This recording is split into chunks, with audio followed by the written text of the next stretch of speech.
तो रोज़ की तरह अन्वेषणी ब्लॉग में सबका हार्दिक स्वागत है।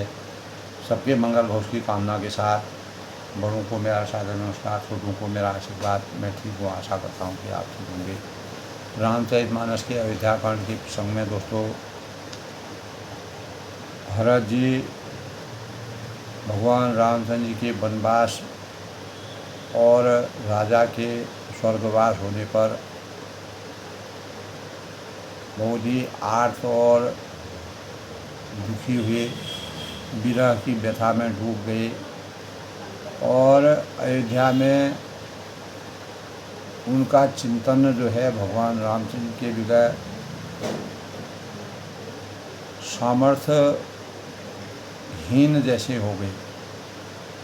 और मुनि वशिष्ठ, माता कौशल्या और मंत्री सुमंत के द्वारा प्रेरणामयी भावनाओं से राजा स्वर्ग में कैसे सुख प्राप्त करेंगे और वन में राम कैसे सुख की अनुभूति करेंगे और अयोध्या में प्रजा का किस प्रकार से हित होगा, इन भावों की समीक्षा करते हुए भरत जी के अंतःकरण में अनेक बातें लाते हैं और रघुकुल की मर्यादा के अनुसार कैसे कार्यों को संपन्न करने में हमें अपने जीवन को सामर्थ्यवान बनाना चाहिए, उस संबंध में विचार विमर्श करते हैं। और कैकेयी माता के द्वारा किए गए अपयश और भगवान रामचंद्र जी को वनवास देना, स्वयं को राजयोग देना, वह भरत जी को वह नीति व सम्मति स्वीकार नहीं हुई। अंततः गत्वा उन्होंने निर्णय किया कि आप लोग जो भी मुझे परामर्श दे रहे हैं, यह रघुकुल की रीति नीति मर्यादा के अनुसार उचित है, लेकिन मेरे अंतःकरण की जो मुझे आत्मसंतुष्टि तभी होगी जब भगवान रामचंद्र जी के से मिल करके उनसे मैं अपने अंतरात्मा की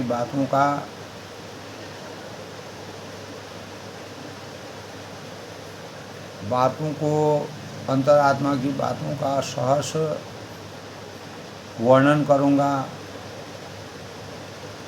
गुरु पितु मात स्वामी हितबानी, सुन मन मुदित करिय बलिदानी, उचित की अनुचित किए विचारो, धर्म जाए सिर घातवा। यानी क्योंकि गुरु, माता पिता, स्वामी और जो सुहृद मित्र होते हैं, जो अपने अच्छाई चाहते हैं, उनकी वाणी को सुनकर के प्रसन्न मन से अच्छी समझकर उसको नीति के अनुसार मानना चाहिए। उचित अनुचित का विचार करने से धर्म जाता है और सिर पर पाप का भार चढ़ता है।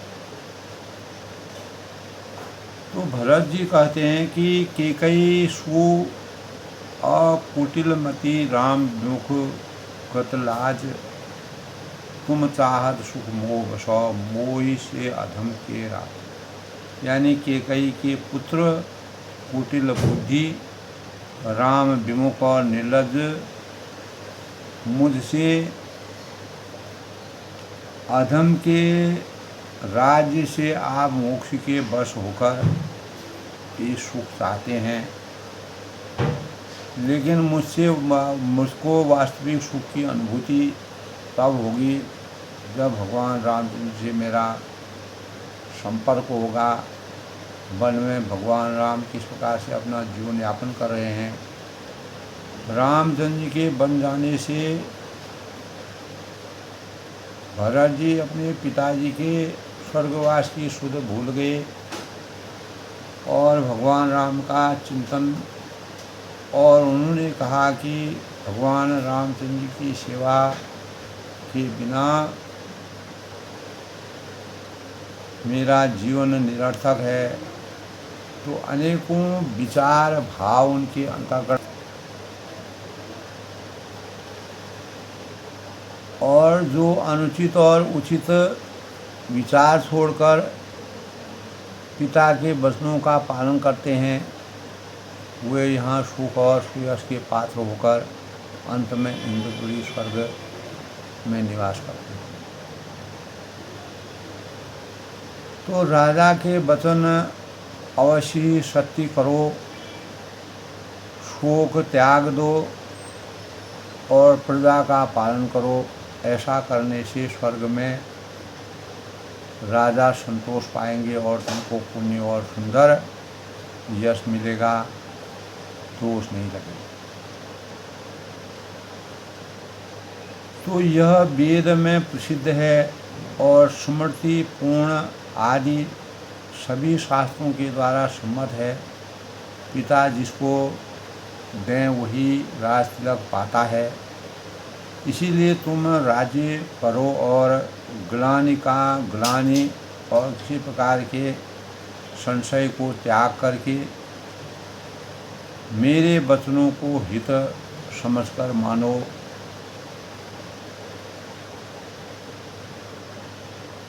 यानी गुरु वशिष्ठ की जी द्वारा इस प्रकार के वचनों को कहने पर भरत जी के चिंतन में हृदय परिवर्तन करने का और राज सिंहासन पिता के द्वारा दिए गए राजयोग को पूर्ण करने के भाव उनके अंतःकरण में विराजमान हुए। तो जो तुम्हारे और श्री रामचंद्र के श्रेष्ठ संबंध को जान लेगा वह सभी प्रकार से तुमसे भला मानेगा और श्री रामचंद्र जी के लौट आने पर राज्य उन्हें सौंप देना और सुंदर स्नेह से उनकी सेवा करना। मंत्री हाथ जोड़कर कह रहे हैं, वो भी उनको समझा रहे हैं, गुरु जी की आज्ञा का अवश्य ही पालन करना नीति संगत है। रघुकुल की मर्यादा के अनुसार उत्तम है। श्री रघुनाथ जी के लौट आने पर जैसा उचित हो तब फिर वैसा ही कीजिएगा। तो कौशल्या जी भी धीरज धरकर कह रही हैं कि हे पुत्र, गुरु की आज्ञा पथ्य रूप है, तथ्यजनक है और उसका आदर करना चाहिए और हित मानकर उसको सर्वोपरि मानते हुए उसका पालन करना चाहिए। काल की गति को जानकर विचार का त्याग कर देना चाहिए। विषाद जो अंतःकरण में जो दुख है उसको हमेशा त्याग करना चाहिए। भीतिताय विषादी आगे की सुध लिए। तो श्री रघुनाथ जी यद्यपि वन में हैं, महाराज स्वर्ग का राज्य करने चले गए हैं और हे तात तुम, कौशल्या जी कहती हैं, इस प्रकार यानी दुखी होकर के हो रहे हो। हे पुत्र, सारे कुटुंब, प्रजा, मंत्री और सब माताओं के सबकी एक तुम ही सहारे। तो विधाता को प्रतिकूल और काल को कठोर देकर धीरज धरना परम आवश्यक है। माता तुम्हारी बलिहारी जाती है और गुरु की आज्ञा को सिर चढ़ाकर उसी के अनुसार कार्य करो और प्रजा का पालन कर कुटुंबियों का दुख हरना इस समय प्रथम यानी प्राथमिकता है। भरत ने गुरु के वचनों को और मंत्रियों के अभिनंदन अनुमोदन को सुना, जो उनके हृदय में के लिए मानो चंदन के समान, जिस प्रकार चंदन का लेप करने से हमारे अंतःकरण में शीतलता का समावेश होता है, उसी प्रकार शील, स्नेह और सरलता रस में सनी हुई माता कौशल्या की कोमल वाणी सुनते हैं। और इसी वाणी के परिणाम स्वरूप सरलता के रस में सनी हुई माता की वाणी को सुनकर भरत जी व्याकुल हो जाते हैं। उनके नेत्र कमल जल आंसू बहाकर हृदय से विरह रूपी नयन अंकुर को सौंपने लगे, सींचने लगे। नेत्रों के आंसुओं से उनके वियोग दुख को बहुत ही बढ़ाकर उन्हें अत्यंत व्याकुल कर दिया। और उनकी यह दशा देखकर उस समय सबको अपने शरीर की सुध भूल गए। सब लोग अपने अपने वास्तविक जो शरीर की सुध भूल गए। तुलसीदास जी भी कहते हैं कि स्वाभाविक प्रेम की सीमा श्री भरत जी की सब लोग आदरपूर्वक सराहना करते हैं। तो धैर्य की धुरी को धारण करने वाले भरत जी को धीरज धरकर कमल के समान हाथों को उन्होंने जोड़ करके सभी की वाणी वचनों को सुना और अपार हर्ष की अनुभूति की और सबको अपना उन्होंने तर्क संगत उत्तर दिया कि मोहि उपदेश दीन गुरु नी का प्रजा सचिव सम्मत सभी का मात उचित धरि आयुष दीना अवश्य शीश धरि चाहूँ की। यानी गुरुओं ने मुझे सुंदर उपदेश दिया है, फिर प्रजा मंत्री आदि सभी को वही सम्मत है और माता ने भी उचित समझकर आज्ञा दी है और मैं भी अवश्य उसको सिर नवाकर वैसा ही करना चाहता हूँ, क्योंकि गुरु पिता माता स्वामी और सुहृद मित्र की वाणी सुनकर प्रसन्न मन से उसे अच्छी समझकर करना मानना चाहिए। उचित अनुचित का विचार करने से धर्म जाता है और सिर पर पाप का भार बढ़ता है। आप ये भरत जी सभी लोगों को समझाते हैं, अपने भाव को कहते हैं, आप तो मुझे वही सरल शिक्षा दे रहे हैं जिसके आचरण करने से मेरा भला तो अवश्य है। यद्यपि मैं इस बात को भली भांति समझता हूँ, बूझता हूँ, तथापि मेरे हृदय में संतोष फिर भी नहीं होता है, मुझे आत्मसंतुष्टि की अनुभूति नहीं है। तो अब आप लोग मेरी विनती सुनिए और मेरी योग्यता के अनुसार मुझे शिक्षा दें। और मैं उत्तर दे रहा हूँ कि यह अपराध क्षमा कीजिएगा जो मैं कहता हूँ। साधु पुरुष दुखी मनुष्यों के दोष गुणों को नहीं गिनते हैं और पिताजी स्वर्गलोक में हैं और श्री सीताराम जी वन में हैं और मुझे आप राज्य करने के लिए कहते हैं। इसमें आप मेरा कल्याण समझते हैं या अपना कोई बड़ा लाभ चाहते हैं। तो मेरा कल्याण तो भगवान सीतापति श्री रामचंद्र की सेवा में है, चाकरी में है, उनके चरणों के दास बनने में है। सो उसे माता की कुटिलता ने छीन लिया है। मैंने अपने मन में अनुमान करके देख लिया है कि दूसरे किसी उपाय से मेरा कल्याण संभव नहीं।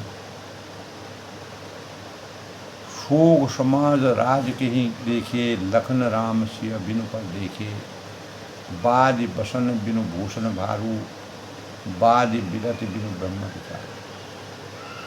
तो यह शोक का समुदाय राजे लक्ष्मण श्री रामचंद्र जी और श्री सीता जी के चरणों को देखे बिना किस गिनती में है और इसका क्या मूल्य है। जैसे कपड़ों के बिना गहनों का बोझ व्यर्थ है। अगर हम सुंदर कपड़े नहीं पहनते हैं, जितने अच्छे कपड़े वस्त्र हम पहनते हैं उतना उन्हीं वस्त्रों में हमारे आभूषणों की शोभा भी होती है। तो वैराग्य के बिना ब्रह्म विचार व्यर्थ है। जब तक हमको साधक नहीं बनना, जब तक हम साधक नहीं बनते हैं। और रोगी शरीर के लिए नाना प्रकार के भोग व्यर्थ हैं। अगर हमारा शरीर ही सही नहीं है तो हम अनेक प्रकार की किसी प्रकार के भी व्यंजन भोगों का प्रयोग करते हैं, वो हमारे लिए निरर्थक है, निस्सार है। उसका हमारे शरीर में कोई लाभ नहीं है। श्री हरि की भक्ति के बिना भरत जी कहते हैं कि जप और योग व्यर्थ है, और जीव के बिना सुंदर देह व्यर्थ है, और वैसे ही श्री रघुनाथ जी के बिना मेरा यह शरीर जो है वह निरर्थक है, इसी लायक नहीं है। तो मुझे आज्ञा दीजिए, मैं श्री राम जी के पास जाने की सामर्थ्य रखता हूँ। मेरी अभिलाषा है, मेरी उत्कंठा है, और एक ही निश्चय पूर्वक मेरा हित इसी में है। और मुझे राजा बनाकर आप अपना भला चाहते हैं, वह भी आप स्नेह की जड़ता यानी मोह के वश होकर ही कह रहे हैं। तब वह कहते हैं कि केकई के पुत्र केकई के पुत्र कुटिलमति राम विमुख गतलाज। राम विमुख और निर्लज्ज मुंशी अधम के राज्य के आप मोह के वश होकर ही सुख चाहते हैं, ऐसा संभव नहीं है। ये मेरी आत्मा इसको गवाह नहीं देती है, मेरी आत्मा को संतुष्टि नहीं होती है। इस प्रकार भरत जी अपने अंतःकरण में चिंतन करते हैं, मनन करते हैं। गुरु वशिष्ठ द्वारा, माता के कौशल्या द्वारा और मंत्री सुमंत और प्रजा के द्वारा सुने गए वचनों के अनुसार वह अपनी सम्मति को रखते हैं, और अपनी आत्मसंतुष्टि कैसे उनको प्राप्त हो इस संबंध में अपने विचार मंथन करके उनको भगवान राम जी के शरणों में दास बन करके भगवान रामचंद्र से मिलने का चिंतन बनता है, मन बनता है, और सभी को वह इस प्रकार की सराहना देते हैं, सलाह देते हैं। तो आगे कल के प्रसंग की बात है दोस्तों। आज के प्रसंग से पहले सबसे पहले आज के सुपंचांग के भावों की समीक्षा करते हैं। तो इसीलिए बुधवार की प्रकृति चर और सौम्य मानी जाती है। गणेश जी प्रथम पूज्य के रूप में माने जाते हैं, और गणेश जी और बुध जी का सानिध्य है। जब गणेश जी कैलाश पर्वत पर जन्म पार्वती माता द्वारा जन्म ले रहे थे तब बुद्धदेव वहाँ पर थी, और गणेश जी का दर्शन पा करके बुद्धदेव ने अपने जीवन को सामर्थ्यवान बनाया। तब से गणेश जी और बुद्धदेव का पूजन एक साथ किया जाता है। गजाननं भूतगणां सेवितं कपिजम्बू फलचार वृक्षं उमा सुतं शोभिनाशकारकं नमामि भुवनेश्वर पार्वती। तो गणेश जी ने संपूर्ण ब्रह्मांड की परिक्रमा करके, अपने माता पिता की परिक्रमा करके माता पिता के आशीर्वाद से प्रथम पूज्य होने का वरदान प्राप्त किया।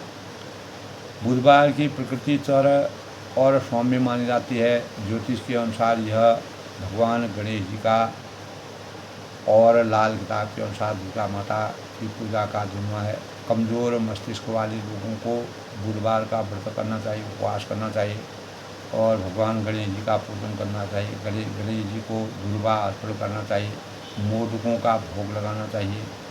और बुधवार को जन्मे जो भी जातक होते हैं वह एनर्जेटिक होते हैं, मधुर वाणी वाले होते हैं, और तेज बुद्धि वाले होते हैं।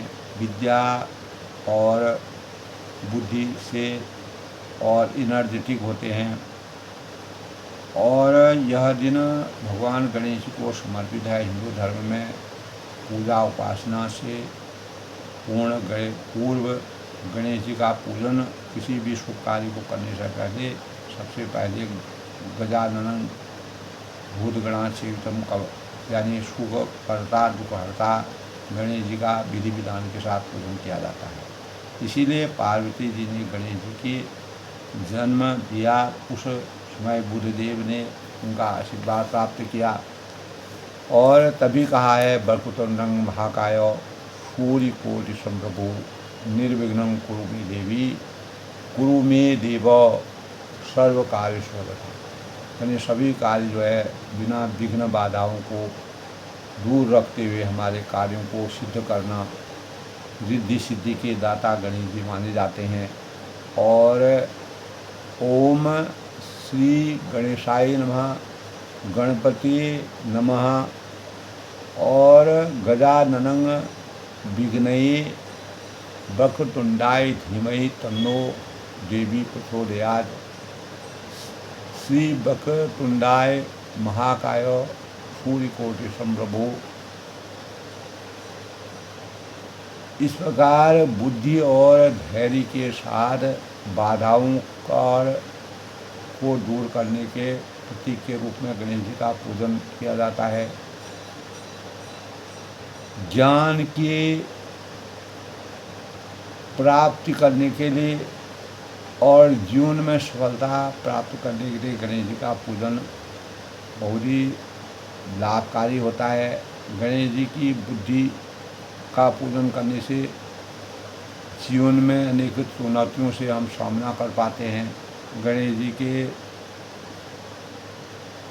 शिक्षाओं से हमें अज्ञान रूपी अंधकार से प्रकाश, ज्ञान रूपी प्रकाश की प्राप्ति होती है। माता लक्ष्मी ने भी गणेश जी को दत्तक पुत्र के रूप में गणेश जी को पूजन किया था। गणेश जी के साथ माँ लक्ष्मी की वरदान दिया था कि जो मेरी पूजा के साथ गणेश जी की पूजा करेगा तो उसके पास लक्ष्मी का कभी भी कमी नहीं है। तो गणेश हिंदू हाथी देवता के रूप में गणेश जी का पूजन किया जाता है, उनका प्रतीक माना जाता है, जो सुरक्षा की दृष्टि से अनेक बाधाओं को दूर करते हैं। ऐसा शास्त्रों में विधान है कि कलयुग में गणेश जी का अवतार होगा, इसका नाम धूमकेतु, जो समाज में फैली बुराइयों को दूर करने के लिए लोगों को सद्बुद्धि देकर गजानन भगवान और इस अवतार में यानी धूमकेतु के रूप में वह अवतार होंगे। गजाननामि विघ्ने वक्रतुंडाय धीमहि तन्नो देवी प्रचोदयात्। तभी कहा है गजाननं भूतगणासेवितं कपिजम्बूफलचारुभ्यं उमा सुतं सुविनाशकारकं नमामि विघ्नेश्वर पादुकं।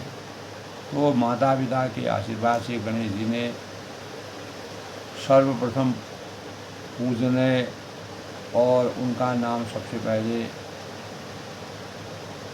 सर्व पूज्य देवता के रूप में माना गया है। भगवान रामचंद्र ने भी गणेश जी का पूजन करके सभी कार्यों को करने से पहले भगवान गणेश जी का ध्यान किया, मनन किया। ऐसा रामचरितमानस में सभी कांडों में गणेश जी का पूजन सर्वप्रथम माना गया है। तो भरत जी के द्वारा अपनी इच्छाओं को पूरा करने के लिए बन जाने का, भगवान रामचंद्र जी के सानिध्य में बन जाने का विचार बना। कहूँ साँझ सब सुनि पातेगा पति आऊ, चाहिए धर्मशील नर नाहु। मोहि राज हटि देहूँ जबहि रसा रसातल दाहि। तब वह भाव गुरु वशिष्ठ जी और कौशल्या से अपने भाव कहते हैं कि मैं सत्य कहता हूँ कि आप सब सुनकर विश्वास करें मेरी बात का कि धर्मशील को ही राजा होना चाहिए। यानी राम ही राजा होने के लायक हैं। क्योंकि वह धर्म के धुरंधर हैं। आप मुझे हट करके जो ही राज्य दे देंगे त्यों ही पृथ्वी पाताल में ढल जाएगी। तो भगवान रामचंद्र के प्रति कितना स्नेह भाव है, उनको किसी प्रकार की कोई लालसा नहीं है। भगवान राम पर समर्पित हैं।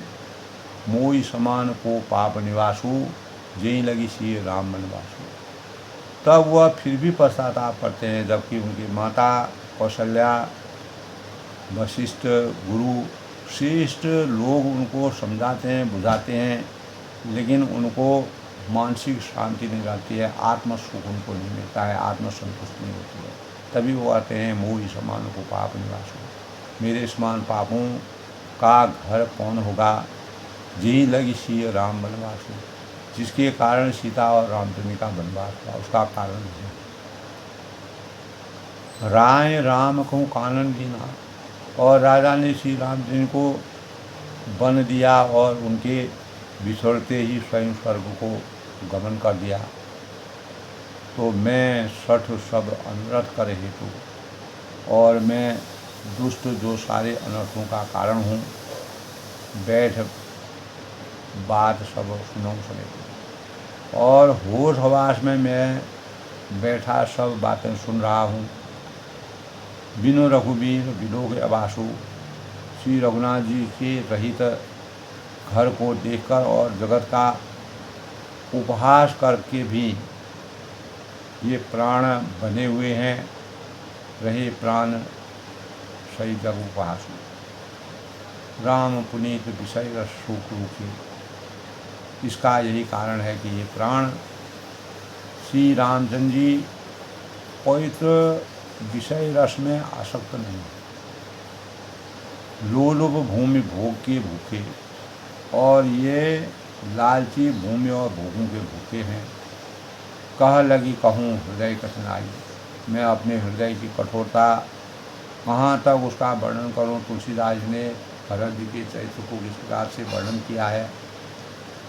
तो निदरी कलुष जहीं नहीं बढ़ाई, जिससे वज्र का भी तिरस्कार करके बढ़ाई पाई। यानी कारण तय कारण कठिना होई दोष में घोर, पुलिस अस्थि में उपल तय लोह कराल करते। तो कारण से कार्य कठिन होता ही है, इसमें मेरा दोष नहीं है। यानी पुलिस अस्थि तय उपल तय, हड्डी के से वज्र और पत्थर से लोहा भयानक और कठोर होता है। तो कारण से कार्य कठिन होता ही है, और इसमें मेरा दोष नहीं है। हड्डी से वज्र और पत्थर से लोहा भयानक और कठोर होता है। कि कई बहुत अनुरागी पावर प्राण अगाय भागे, जो केकई से उत्पन्न देह में प्रेम करने वाले ये पामर प्राण जो मेरे हैं, भरपेट पूरी तरह से अभागे हैं। और जो प्रिय विरह प्राण प्राण लागे, जब प्रिय के वियोग में मुझे प्राण प्रिय लग रहे हैं, तो देखब सुनब बहुत अभागे। तब अभी आगे मैं और भी बहुत कुछ देखूं सुनूंगा। लखन राम से कहूँ बिनु दीना। तब वो कहते हैं कि लक्ष्मण राम और सीता जी को वन दिया, जो एक अभिशाप है। पठऊँ अमरपुर पति हित कीना, और स्वर्ग भेजकर पति का कल्याण किया। लीन विधवपन अवजस आपू, और स्वयं विधवापन और अपयश लिया। लीनऊ प्रजय शोक संताप, और सारी अपयश दिया और प्रजा को शोक और संताप दिया। यह किसी भी भाव से हम सोचें तो यह नीति संगत नहीं है। यह रघुकुल की रीति के, नीति के, मर्यादा के प्रतिकूल है। और इसी बात का मुझे मेरे अंतःकरण में दुख है। और मोहि दीन सुख सुधर स्वराज, और मुझे सुख सुंदर यश और उत्तम राज्य दिए। निजी सुख जीवन के लिए अभिशाप होता है। केवल निजी सुख को सोचते हुए हम अगर हमारा जीवन पारदर्शी नहीं होता है तो हमारा जीवन उत्तम नहीं है। कीन के कई सब कर काबू, के कई माता ने सभी का काम बना दिया, सबको परेशान कर दिया, दुखी कर दिया। और जो भी उन्होंने निर्णय लिया उसका क्या परिणाम हुआ, उसका प्रायश्चित उस परिणाम का प्रायश्चित हमको जीवन भर प्रायश्चित का भोग करना पड़ेगा। ईत मोर का अवनी का, इसमें अच्छा अब मेरे लिए और क्या होगा, उस पर भी आप लोग मुझे राज लग तेही पर देन कहूँ तुम टीका। तुम राज्याभिषेक करो, भरत का राज्याभिषेक हो। यह कौन सी नीति कहती है? रघुकुल की नीति में नहीं है और मर्यादित नहीं है, नीति के विरुद्ध है। कि कई जठर जन्मी जगमाही, और बार बार वह केकई अपनी माता को दोषित करते हैं कि केकई के पेट से जगत में जन्म लेकर यह मेरे लिए कुछ भी अनुचित नहीं। केकई जठर जन्मी जगमाही, यह मोहि कहाँ कसो अनुचित ना, यह मेरे लिए कोई भी अनुचित नहीं है। और मोरी बात सब विधि बना, और मेरी सब बात जो है वह विधाता ही बना दी है, अर्थात विधाता ने ही बना दी है। हो ही सोई जो विधि रच राखा। प्रजा पांच कत करहु सहाय, इसमें प्रजा और पंच, आप लोग जो पंचदेव हैं, क्या सहायता कर रहे हैं। तो यह गृहीत पुण्य बात बसो, यह गृहीत पुण्य बात बसो, तेहि पुण्य बीछी सा मार।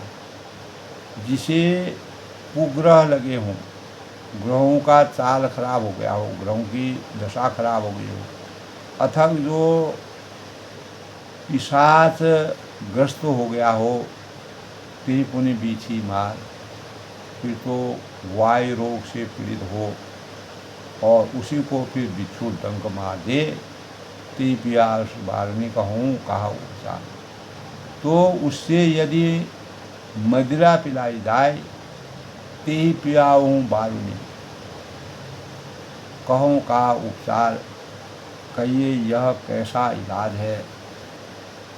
एक तरफ से अगर जिसे कुग्रहों ने घेर रखा है, बुरी दशाओं ने घेर रखा है, दूसरी ओर जो पिशाचग्रस्त हो गया हो, फिर जो वायु रोग से पीड़ित हो और उसी को फिर बिच्छू ने डंक मार दिया हो, उसकी यदि उसको भी अगर बिच्छू के डंक मारे को अगर मदिरा पिला दी जाए तो कहिए यह कैसा इलाज है। यह तो मानव जीवन के लिए घात है। केकई सुवर्ण योग जग योग, तो केकई के लड़के के लिए संसार में जो कुछ योग्य था, चतुर विरंची दीन मोहि सोई, चतुर विधाता ने मुझे वही दिया। दशरथ तनय राम लघुभाई, और यह दशरथ जी का पुत्र और राम का छोटा भाई होने की बड़ाई मुझे विधाता ने व्यर्थ ही दी है। यानी मेरे जीवन से उनका जीवन भी लांछित हो रहा है, उनको भी सजाएं मिल रही हैं। तो मेरा जीवन किस काम का है। तुम सब कहो कड़ावन की का।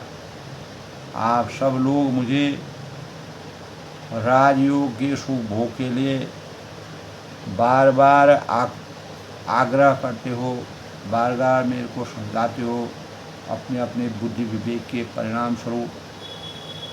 राय रजायु सब करने का, राजा की आज्ञा सभी के लिए अच्छी है, नीति संगत है, न्यायिक है, उत्तर देव कहीं विधि कही गई है। और मैं किस किस को किस किस प्रकार से उत्तर दूँ, यानी मेरे पास मैं किस किस का जवाब दूँ। जो मेरे अंतःकरण में विरह यानी व्यथा है, भगवान रामचंद्र जी के प्रति जो मेरा अथाह स्नेह है, वह स्नेह मेरा, मेरी आत्मा भगवान राम मेरे, मैं भगवान राम के लिए किस प्रकार से विधाता ने मुझे भगवान के विमुख बनाया, ऐसी रचना रची, तो मैं किसको कैसे कैसे समझाऊं, कैसे कैसे बुझाऊं, कहूँ सुखेन यथा रुचि। और जिसकी जैसी रुचि हो, आप लोग सुखपूर्वक वही करें। यानी आप मानव जीवन में अनेकों लोगों का अपना अपना तर्क वितर्क होता है, लेकिन आत्मा सुख, आत्म संतुष्टि तभी होती है जब आत्मा में वास्तविक सुख की अनुभूति होती है। किसी प्रकार का कलह नहीं रहता है, किसी प्रकार का संकट नहीं रहता है, कोई संशय नहीं रहता है।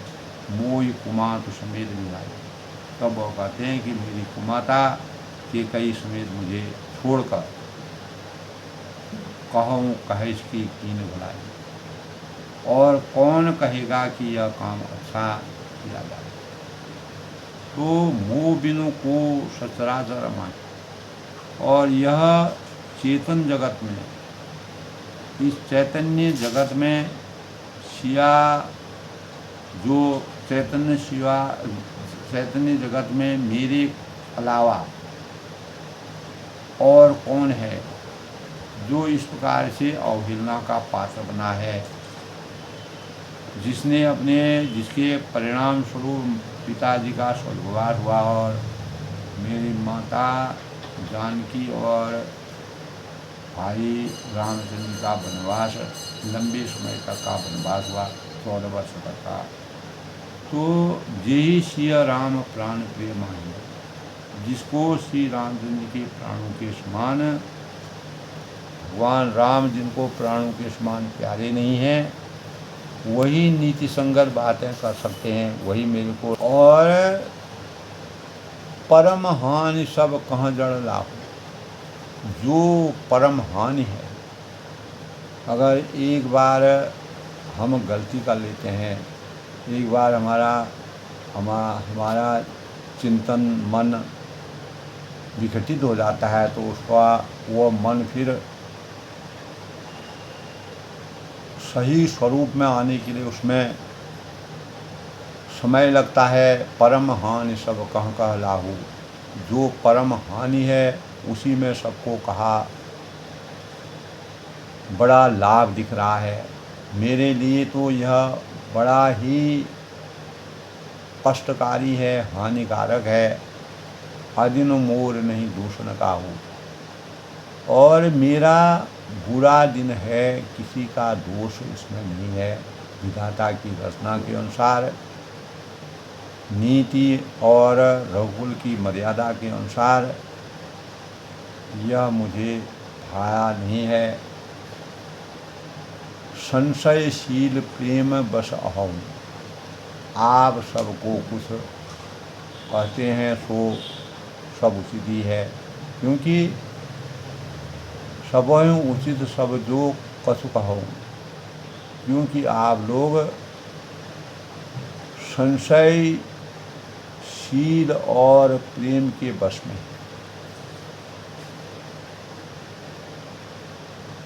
राम मात शुद्ध सरल चितो, और अंततोगत्वा कहते हैं कि भगवान श्री रामचंद्र की माता कौशल्या जी बहुत ही सरल हृदय हैं, सादा जीवन, उच्च विचार की उच्चता से सुशोभित हैं, और मोह पर प्रेम विशेष, जिनका मुझ पर बचपन से ही राम के समान ही अपार प्रेम है, विशेष प्रेम है। इसीलिए कहें सुभाय स्नेह बसो। इसीलिए मेरी दीनता देखकर, मेरी हीनता देखकर वे स्वाभाविक स्नेह बस ही ऐसा कह रही हैं कि राज तुम करो। तो जो मेरे विचारों के सम्मत नहीं है, गुरु विवेक सागर जग जाना, गुरु जी ज्ञान के समुद्र हैं, इस बात को सारा जगत जानता है, जिन्हें विश्व कर बाहर समाना। और मोह कह तिलक साज सरस हो, हे विधि विमुख कब हो। और जिनके लिए विश्व हथेली पर रखे हुए बेर के समान है, मोह कहाँ तिलक साज सांस हो, वे भी मेरे लिए राज तिलक का साज सज रहे हैं। अर्थात भय विधि विमुख विमुख सब हो। सत्य है कि विधाता के विपरीत होने पर ही सब ही विपरीत हो। परिहरि राम श्री भगवान, श्री रामचंद्र जी और सीता जी को छोड़कर जगत में कोई यह नहीं कहेगा, को न कहे मोरी मत नाही, कि इस अनर्थ में मेरी सम्मति नहीं। और सो मैं सुनब कहब सुगमानी, मैं उसे सुखपूर्वक सुनूंगा और सहूँगा। अंतहूँ कीच तहाँ जहाँ पानी, क्योंकि जहाँ पानी होता है वहाँ अंत में कीचड़ भी होता है।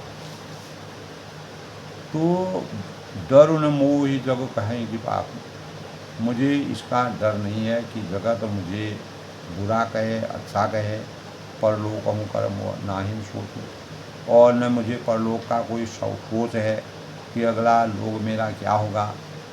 और एक ही उर बस धुएं द्वारे, मेरे हृदय में तो बस एक ही दुसह दावानल सदक रहा है कि सोई लगी बे सिया राम दुखारी, और मेरे कारण सीताराम जी दुखे हुए, उनको दुख करना पड़ा, जो मेरे लिए बहुत ही दुख का कारण। जीवन लाह लखन भल पावा, सब तजी राम चरण मत लावा। जीवन का उत्तम लाभ तो लक्ष्मण जी ने पाया, जो भगवान की शरण में हमेशा रहे, उनकी परछाया बन के रहे।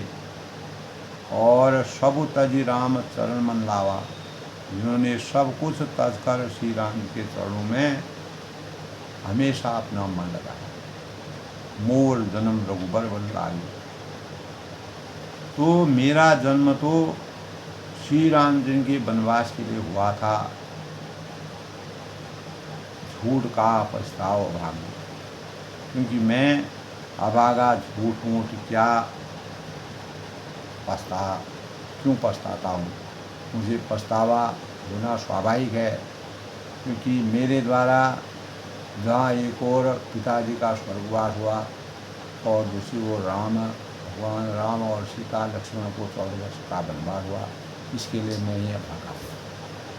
तो आपनि दारुण दीनता, कहो सबई सिरनाय, देखे बिनु रघुनाथ पदो, जिये के जरन का। तब भरत जी अपने अंतःकरण की वेदना से कहते हैं, सबको सिर झुकाकर मैं अपनी दारुण दीनता कहता हूँ कि देखे बिनु रघुनाथ पदो, रघुनाथ जी के चरण कमलों के दर्शन किए बिना जी में जरन न जाए। जी की जलन जो मेरे अंतःकरण में अग्नि की ज्वाला जली हुई है, भगवान राम जी के दर्शन के बिना वह मेरी समाप्त नहीं होगी, चाहे जो मुझसे जो कुछ कहे। अर्थात भरत जी अफसोस करते हैं कि मेरे कारण भगवान राम को 14 वर्ष का वनवास हुआ, लेकिन विधि की रचना यही थी। लेकिन पछतावा करते हैं, पश्चाताप करते हैं अपने मन में अनेक प्रकार की वेदनाओं को लाते हैं और कैकेयी का पुत्र होने माता कैकेयी का पुत्र होने पर अपने को शर्मिंदा महसूस करते हैं। और जो भी नीति संगत या अनीति संगत जो भी बात करते हैं वो उनके लिए सही है, लेकिन मेरा सुख भगवान रामचंद्र के चरणों के बिना और कहीं भी नहीं हो सकता है। इसलिए मुझे भगवान रामचंद्र के शरण में जाना सर्वोपरि है।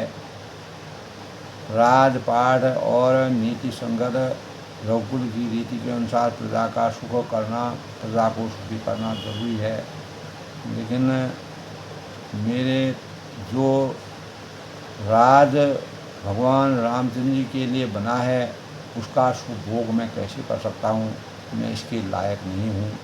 इस प्रकार से तुलसीदास जी ने भरत जी के चरित्र चित्रण का जो वर्णन किया है वह अतुलनीय है, अवर्णनीय है, और जो हमारे विचारों को त्याग और त्याग की भावनाओं से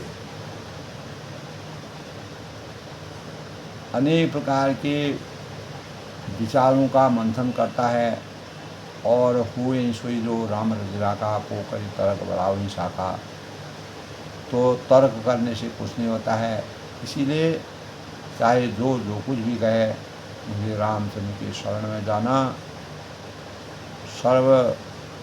सर्वोपरि है, तभी मेरा जीवन धन्य होगा और मुझे आगे का रास्ता सही मार्गदर्शन मेरा होगा। आज के रामचरितमानस के तुलसीदास द्वारा विरचित अयोध्या कांड में भरत जी ने जिस प्रकार से भगवान राम के विमुख होने पर अपने जीवन को किस प्रकार असामर्थ्यहीन समझा और भगवान के प्रति जो अतुलनीय प्रेम को दर्शाया, वह एक उदाहरणीय है, मानव चेतना के लिए सबसे बड़ा रहस्य है। अपनी वाणी को विराम देते कल फिर मिलते हैं। तब तक सबका अभिनंदन, सबका स्वागत, सबके मंगल हो उसकी कामना के साथ। जय श्री राम।